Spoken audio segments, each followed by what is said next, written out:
Hello friends, आज हम पढ़ेंगे ई का उच्चारण कब होता है, ए आर का उच्चारण कब होता है और जो अक्षर साइलेंट होते हैं उन सब के बारे में पढ़ेंगे।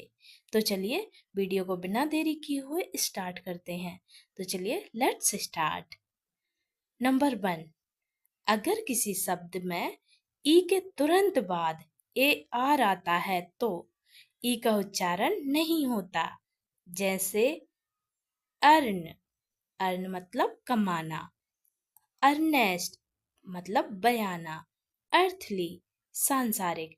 देखिए अर्ण लिखा है, हम उसको यर्ण तो नहीं पढ़ेंगे, यर्ण तो नहीं पढ़ेंगे ना, अर्ण पढ़ेंगे। इसमें क्या है, इसमें ई साइलेंट है, ए का उच्चारण ही होगा इसमें। अर्ण, अर्नेस्ट, देखिए इसमें भी अर्नेस्ट में ए का उच्चारण हो रहा है, ई का उच्चारण नहीं हो रहा है। अर्नेस्ट, ई हटा दीजिए, अर्नेस्ट पढ़िए।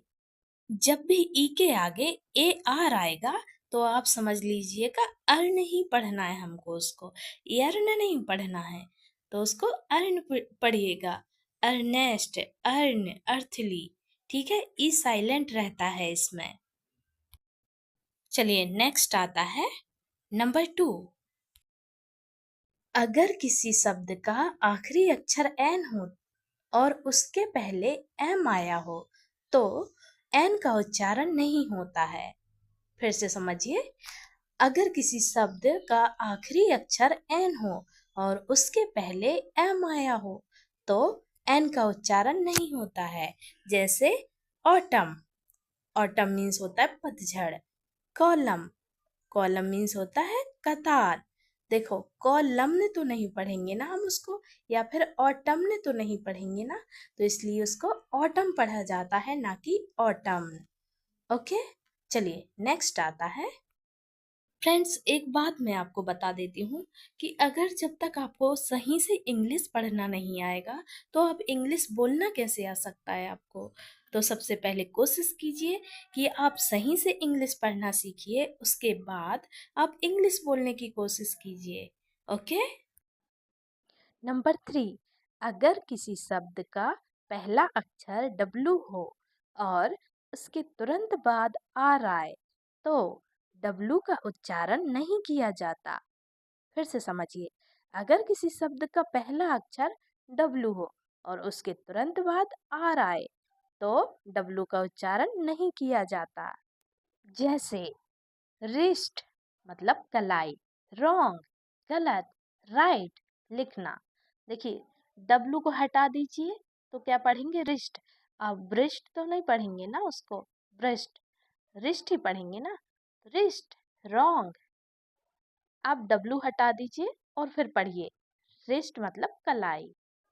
यहाँ डब्लू साइलेंट है तो इसलिए हम पढ़ेंगे रिस्ट। आपको याद रखना है कि डब्लू के तुरंत बाद अगर आर आता है तो हमें डब्लू का उच्चारण नहीं करना है। जैसे राइट लिखा है तो आप उसको राइट तो नहीं पढ़ेंगे ना, राइट ही पढ़ेंगे। तो इसलिए जब भी डब्लू के आगे आर आता है तो आपको पढ़ना है, जैसे WRIT तो आप राइट ही पढ़िएगा। ओके। नेक्स्ट आता है 4। एक्स के बाद कभी भी एस नहीं आता है, लेकिन एस का साउंड जरूर आता है। जैसे एक्साइट मतलब उत्साहित, एक्साइज उत्पाद, एक्सोटिक अनोखा। आया समझ? नहीं आया ना? ठीक है, फिर से बताती हूँ। एक्स के बाद कभी भी एस नहीं आता है, लेकिन एस का साउंड जरूर आता है। जैसे एक्साइट, एक्साइट में आप बोलेंगे इसमें सा तो आ रहा है, लेकिन सा कब आ रहा है ये देखिए, एक्साइट मतलब सा आ रहा है, पर एक अक्षर के बाद आया है ना सा, और वो भी उच्चारण में सा आया है। और इसमें एक्साइज मतलब साइज का हमने एस का क्या पढ़ा है, हमने जा पढ़ा है, एक्साइज। और हमारा प्रश्न क्या है, एक्स के बाद मतलब एक्स के तुरंत बाद सा कभी नहीं आता, मतलब एस कभी नहीं आता, पर एस का साउंड जरूर आता है। फिर आता है नंबर 5। जब बाय 2 सिलेबल वाले वर्ड के अंत में होता है तो आमतौर पर इसका साउंड ई होता है। फिर से पढ़ते हैं। जब बाय दो सिलेबल, सिलेबल का मतलब जानते हैं ना, सिलेबल मतलब साउंड।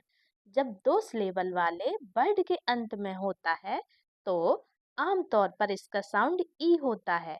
जैसे बेबी, कैंडी, पैनी। इन सारे वर्ड में क्या है, दो सिलेबल मतलब दो साउंड आ रहा है। जैसे अगर होता माय, क्राई, मतलब एक साउंड है। माय, क्राई, एक साउंड आ रहा है। जैसे बेबी, मतलब दो साउंड है। बेबी, दो साउंड। तो वाई का साउंड आमतौर पर या ही होता है। पर अगर ऐसा कोई दो सिलेबल वाले वर्ड आते हैं तो उसमें ई का उच्चारण होता है।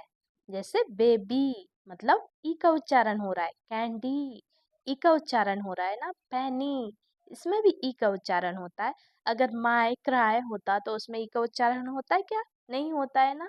क्राई मतलब या का उच्चारण हो रहा है। मतलब बाय का साउंड आमतौर पर या ही होता है। पर कुछ कुछ ऐसे वर्ड हैं जिसमें ई का उच्चारण, बाय का उच्चारण ई भी होता है। ओके। नेक्स्ट आता है नंबर 6। बाय अक्षर आई का साउंड बनाता है जब यह एक छोटे शब्द के अंत में आता है जिसमें कोई वॉवेल नहीं होता। जैसे ए, ई, आई, ओ, यू, मतलब ये सब क्या है, वॉवेल। फिर से पढ़िए। बाय अक्षर आई का साउंड बनाता है जब यह एक छोटे शब्द के अंत में आता है जिसमें कोई वॉवेल नहीं होता है। देखिए, मोस्टली मोस्टली वर्ड या सेंटेंसेस बिना वॉवेल के नहीं बनते हैं। कोई भी शब्द बिना वॉवेल के नहीं बनेगा। पर कुछ शब्द ऐसे भी हैं जिसमें वॉवेल यूज नहीं होते हैं। मतलब ए, ई, आई, ओ, यू यूज नहीं होते हैं। कुछ शब्द ऐसे भी हैं जैसे क्राई, मतलब चिल्लाना। ट्राई, मतलब कोशिश करना। फ्लाई, उड़ना। देखिए, इसमें कोई वॉवेल दिख रहा है आपको? नहीं ना। दिख रहा है आपको ए, ई, आई, ओ, यू दिख रहा है कहीं? नहीं दिख रहा है ना। मतलब ये बिना वॉवेल के वर्ड हैं। कुछ शब्द या कुछ वर्ड बिना वॉवेल के भी होते हैं। जरूरी नहीं है कि सारे शब्द में ही वॉवेल हो, पर मोस्टली शब्द वॉवेल से ही बनते हैं। फिर से देखिए। बाय अक्षर का साउंड बनाता है जब यह एक छोटे शब्द के अंत में आता है जिसमें कोई वॉवेल नहीं होता। जैसे क्राई, क्राई मतलब आई का उच्चारण हो रहा है ना। ट्राई, ट्राई में भी आई का उच्चारण हो रहा है। फ्लाई, फ्लाई में भी आई का उच्चारण हो रहा है, मतलब ई का उच्चारण हो रहा है। चलिए, नेक्स्ट आता है नंबर 7। जब दो कंसोनेंट्स या व्यंजनों के बीच ए आ जाए और दूसरे व्यंजन या कंसोनेंट के बाद ई ना हो तो ए का उच्चारण ए होता है। क्या होता है? ए, ए, ए होता है। जैसे मैड, मतलब पागल। कैन, सकना। मैन, मतलब आदमी। क्या पढ़ेंगे?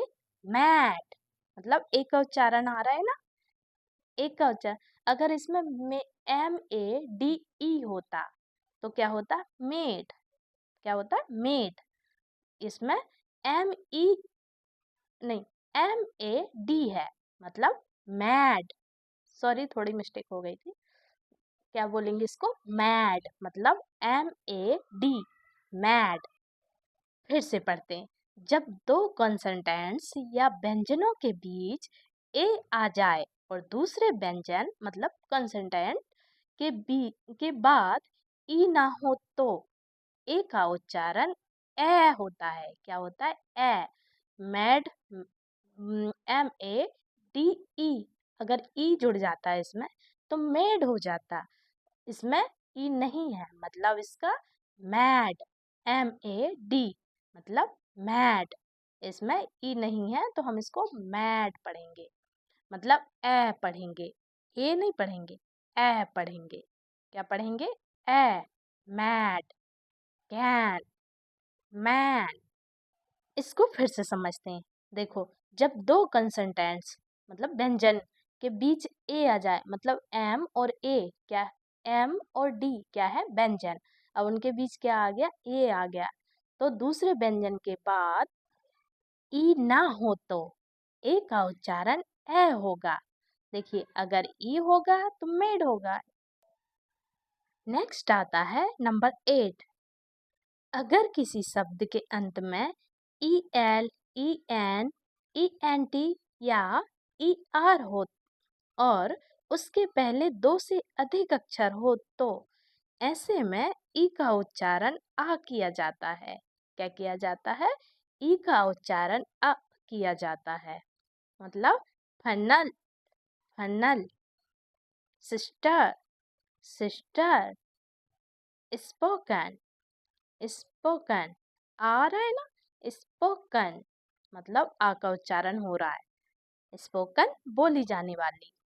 सिस्टर बहन। Funnel, funnel.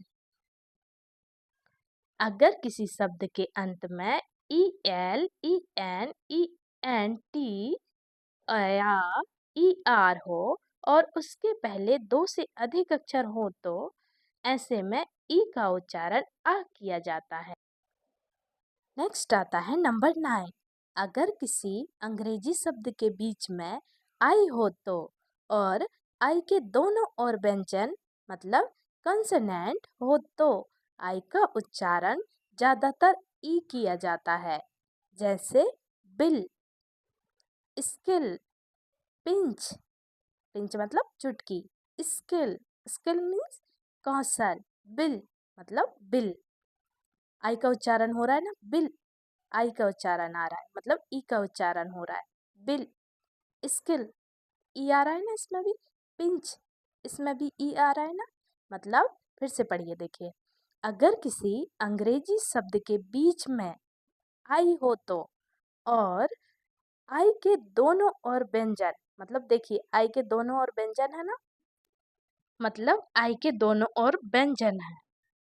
जैसे अगर किसी शब्द के बीच में आई हो तो और आई के दोनों ओर व्यंजन कॉन्सोनेंट हो तो आई का उच्चारण ज्यादातर ई किया जाता है।